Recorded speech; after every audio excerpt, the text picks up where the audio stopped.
Hello everybody. In today's video, I'm going to be talking about the 4 different paths you can take to become a therapist.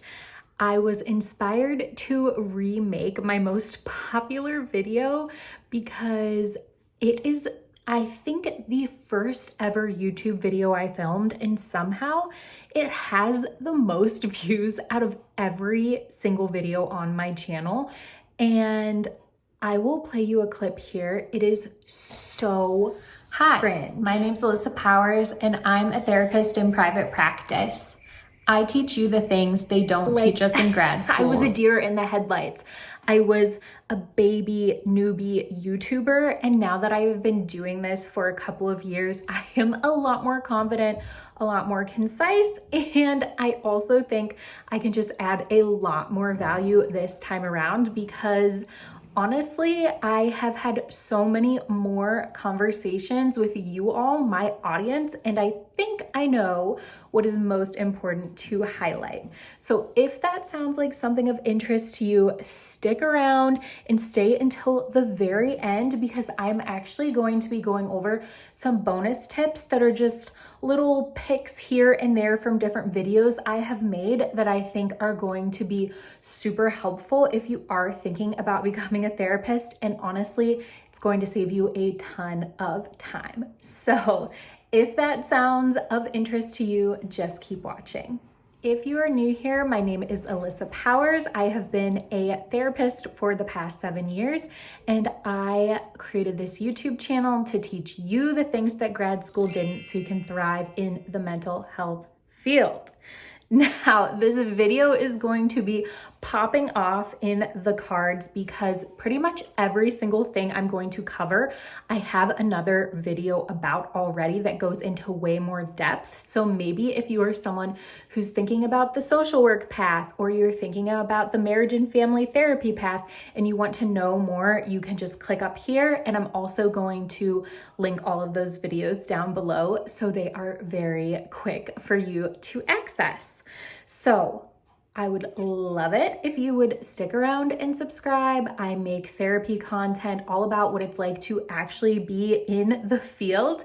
And a lot of my audience is people who are looking to start this journey and are brand new grads, or they're in grad school, or they're grad school curious. So if you are clicking on this video, hopefully you are one of those few things.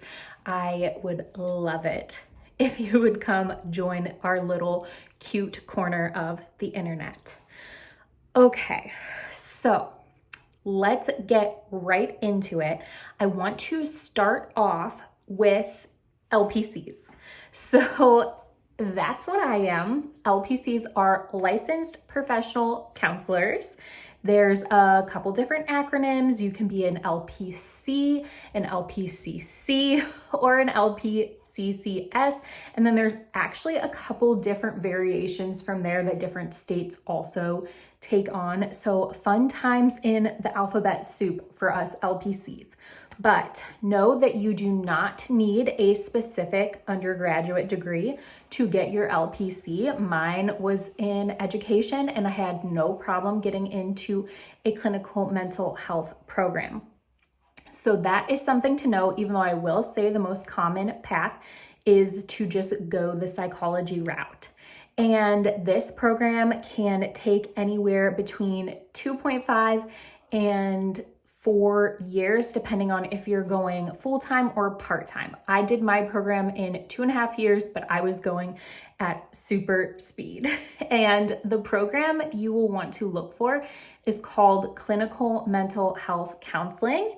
It needs to be CREP accredited. That is so important. I will show you over here in this graphic. I have made what that acronym looks like because I know that can be really confusing to then go try and find it and make sure it's correct.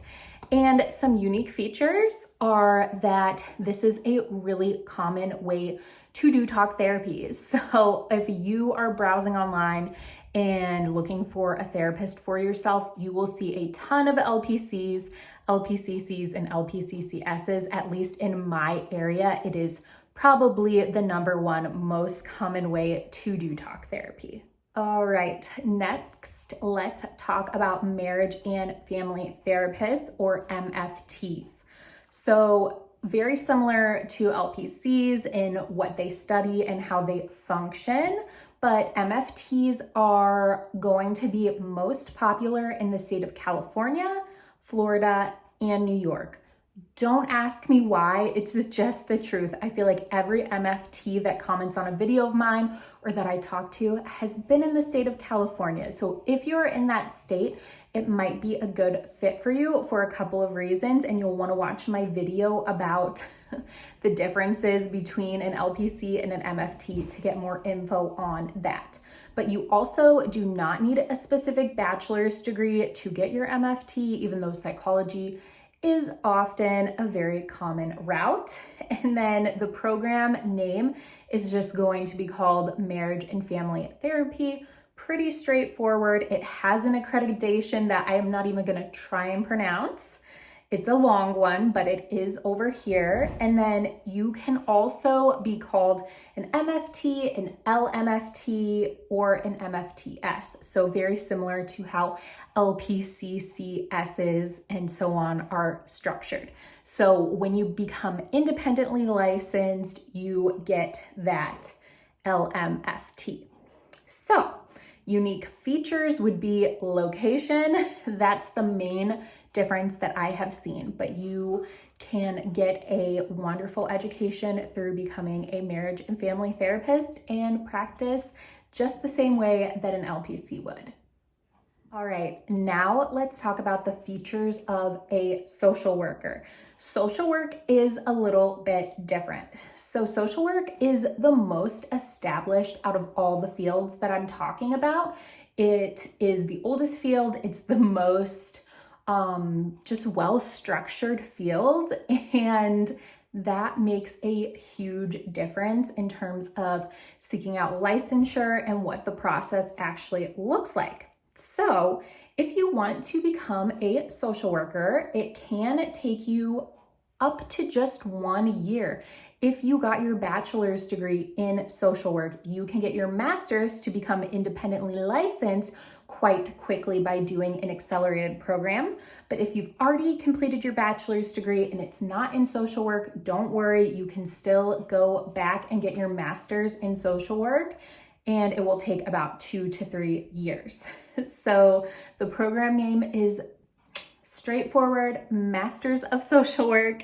They have a CSWE accreditation that you want to look out for, and there are so many acronyms for what social workers are called, but I see most commonly SWA and LISW. So unique features that I love about social work are that you can do talk therapy once you're independently licensed, but you can work in so many different fields when you are a social worker. So I feel like social work gives you a ton of flexibility that some of these other fields just don't. Like, you can do case management, you can work in a hospital, you can work for a government agency, you can work at a school. These jobs are obviously not easy jobs. They can be very, very grueling, but social work can be really, really a great path to go down. And I will, of course, link my video on social work in the cards, and you can see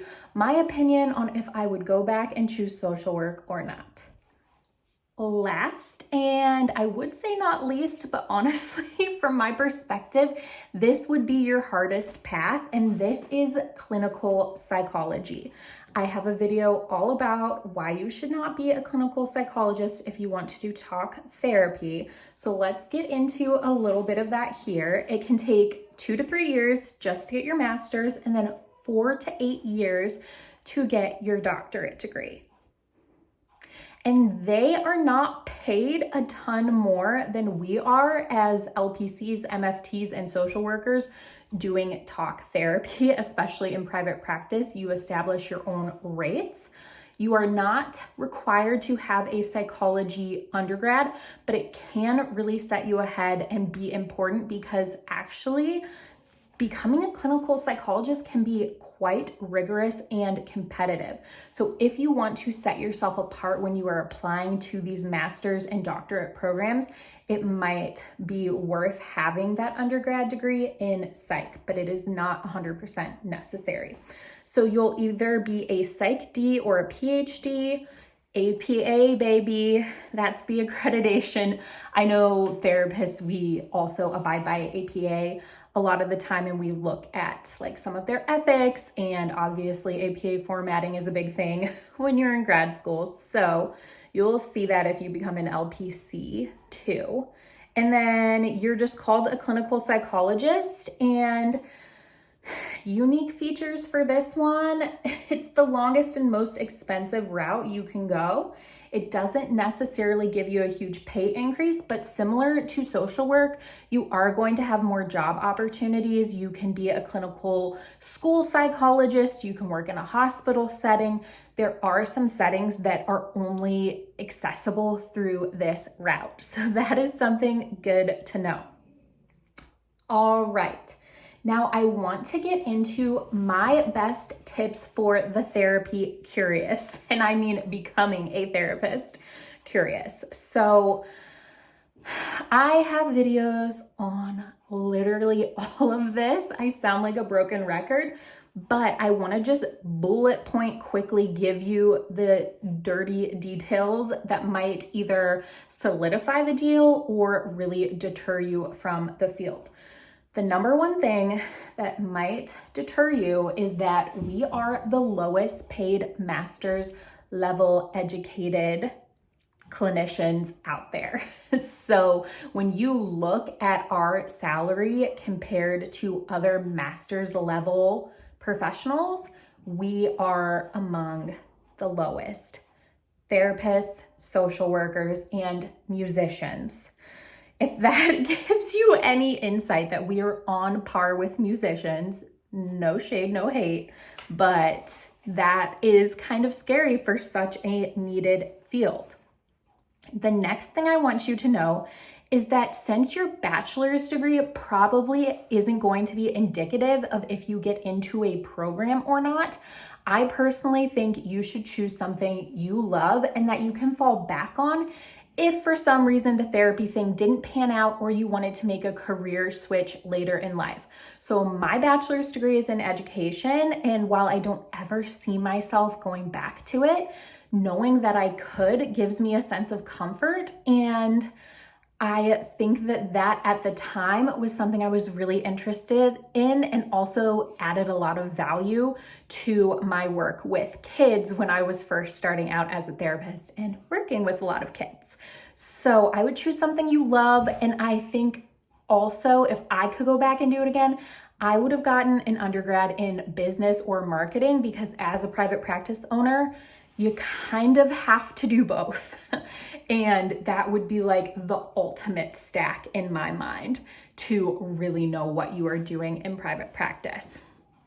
The next thing I want you to know about the field is that there is a super high burnout rate. This is true for most helping professions, a lot of people in the medical field, but ours are astoundingly high. I don't know the exact statistic off the top of my head, but most people burn out and drop out of the field before they even become independently licensed, which is typically a 2-year period. So the burnout rates are high. On a more positive note, knowing your why is so important, because there are a lot of fields where you can help people that are better paid and less rigorous than becoming a therapist. So it's just something to think about. Why do you actually want to be a therapist? What about your personality is well suited to this kind of work? And then last but not least, just a little note on finances. Please do not pay over $50K to get your master's unless you financially really can afford it. Then by all means, go to whatever school you want. But unless you're getting your degree in clinical psychology, you should not be paying more than $50K. I paid around, I want to say 30 to 35 at a great university, a state school that I absolutely loved. So just know that the average rates are probably below the 75 to 50K mark, at least in my research. But of course, it really, really depends where you're gonna go. All right, everybody, how did I do? Was this an improvement from my first video? Fingers crossed. I really, really hope so. I hope that this helped.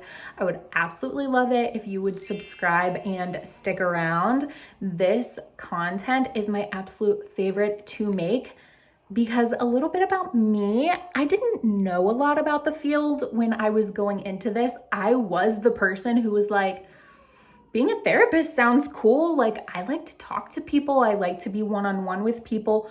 I just learned a couple months ago from filming a video that we were the lowest paid master's degree. So I really am trying to teach you the things that I was not taught so you can go into this field not feeling discouraged. I don't want to be discouraging. I just want to be honest and give you all the knowledge so you can make an informed decision for yourself. All right, I will see you in the next video, guys. Bye-bye.